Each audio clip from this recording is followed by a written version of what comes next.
بسم اللہ الرحمن الرحیم۔ السلام علیکم۔ اطاعت الہی کا ثمر۔ کسی صابر و شاکر شخص کی بیوی بڑی بد زبان اور ناشکری تھی، جس کی وجہ سے وہ صاحب ایمان سخت پریشان رہتا تھا۔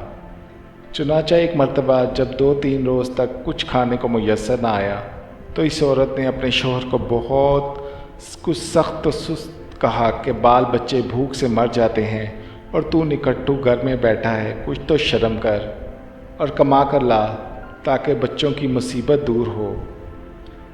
یہ سن کر شوہر کہنے لگا کہ خدا کی بندی، رات کے وقت شور و غل نہ مچا، میں صبح کو کچھ مزدوری کر کے لاؤں گا اور جو کچھ اجرت ملے گی تیرے سامنے لا کر رکھ دوں گا۔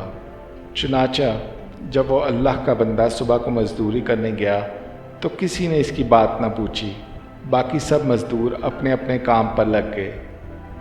جب اس بندہ خدا نے یہ حال دیکھا تو جنگل میں جا کر عشاء تک عبادت الہی میں مشغول رہا اور رات کو چپکے سے گھر میں جا پڑا کہ خالی ہاتھ دیکھ کر خدا جانے عورت کیا طوفان برپا کرے گی۔ صبح اٹھ کر پھر کہیں سے مزدوری کر لاؤں گا۔ رات کو جب عورت کی آنکھ کھلی تو کہنے لگی، میاں اب تک کہاں تھے اور کیا کما کر لائے؟ اس نے جواب دیا، میں نے جس کی مزدوری کی ہے وہ بڑا رحیم و کریم ہے، اس نے کل کو مزدوری دینے کا وعدہ کیا ہے۔ اس پر عورت نے چلا کر کہا، ہمارے بال بچے تو بھوکے مر رہے ہیں اور آپ وعدہ کرتے پھرتے ہیں۔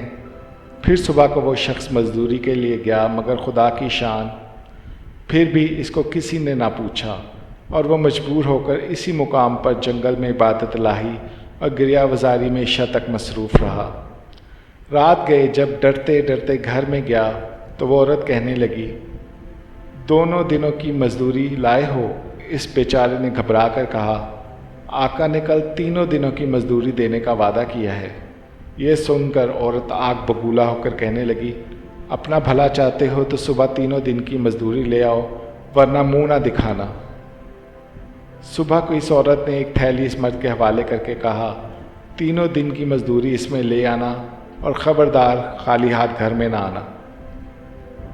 یہ سن کر اس بندہ خدا کی نظر عالم میں اس باب سے اٹھ کر خالق حقیقی کی طرف جا پڑی اور اسی وقت سیدھا جنگل میں جا کر عبادت الہی میں مشغول ہو گیا۔ اور بہت رات گئے، عورت کے خوف سے اس تھیلی میں ریت بھر لایا کہ رات اس ہیلے سے گزر جائے گی اور عورت کے غصے کی آفت سے بچ جاؤں گا۔ مگر جس وقت گھر کے دروازے پر پہنچے تو عورت کا ڈر اس قدر غالب ہوا کہ خدا جانے آج کی آفت برپا کرے گی، اس لیے اس نے تھیلی لے کر واپسی کا ارادہ کر لیا۔ مگر اچانک گھر میں اس سے ایسی خوشبو آئی جس نے دل و دماغ کو معطر کر دیا اور وہ عورت خوش ہوئی گھر سے نکل آئی۔ اس خدا کے بندے نے اس سے دریافت کیا کہ یہ کیا معاملہ ہے؟ کہنے لگی کہ اندر چل کر اس کی حقیقت سنو اور خدا کا شکر ادا کرو، یقیناً تم سچ کہتے تھے اور تمہاری مزدوری دینے والا بھی سچا ہے۔ واقعہ یہ ہے کہ میں بچوں کے کھانے پینے کی فکر میں مدہوش تھی، اچانک کسی نے دروازے پر دستک دی۔ میں نے جا کر دیکھا کہ ایک سبز پوش سوار دروازے پر کھڑا کہہ رہا ہے، لے اپنے شوہر کی 3 دن کی مزدوری لے اور اب اس کو کچھ تکلیف نہ دینا اور اس سے کہہ دینا کہ جس قدر تو نے مزدوری کی تھی اس قدر اجرت مل گئی، زیادہ کرتا تو اور زیادہ پاتا، آئندہ اس کا خیال رکھنا۔ یہ پوٹلی اس نے دی ہے جس میں 50 درہم ہے اور دم بدم اس کی خوشبو دل و دماغ کو معطر کر رہی ہے۔ یہ سن کر وہ بندہ خدا گریہ وزاری کے ساتھ خدا کی حمد و ثنا میں کھو گیا اور عورت اس کا شکستہ حال دیکھ کر حیران رہ گئی کہ خدایا یہ کیا معاملہ ہے، خوشحالی میں یہ پریشان حالی کیسی؟ چنانچہ جب ہوش آیا تو اس نے بتایا کہ اے ناشکری عورت، حقیقت یہ ہے کہ 3 دن میں نے کسی کی مزدوری نہیں کی بلکہ دن اور رات عبادت الہی میں مصروف رہا۔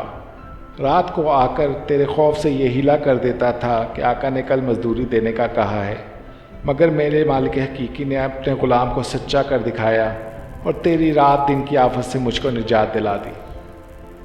اس پر جتنا بھی اس کا شکر ادا کروں کم ہے۔ دیکھ، آج میں اس تھیلی میں تیرے ڈر سے ریت بھر کر لایا ہوں، تو اس کو خالی کر لے اور ریت کو پھینک دے۔ جب اس کی بیوی نے چاہا کہ تھیلی خالی کرے تو دیکھتی ہے کہ وہ تھیلی تو ایسے زر و جواہرات سے پر ہے جن سے تمام گھر روشن ہو رہا ہے۔ یہ حال دیکھ کر اس مرد صالح نے اپنی تمام عمر خدا کی شکر گزاری میں گزار دی۔ بہاوالہ حکایت الصالحین۔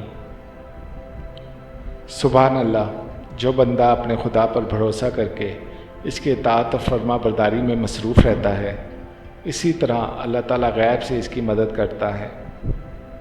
اللہ تعالیٰ ہم سب کو بھی اس واقعے سے سبق حاصل کر کے اس پر عمل کرنے کی توفیق عطا فرمائے۔ آمین یا رب العالمین۔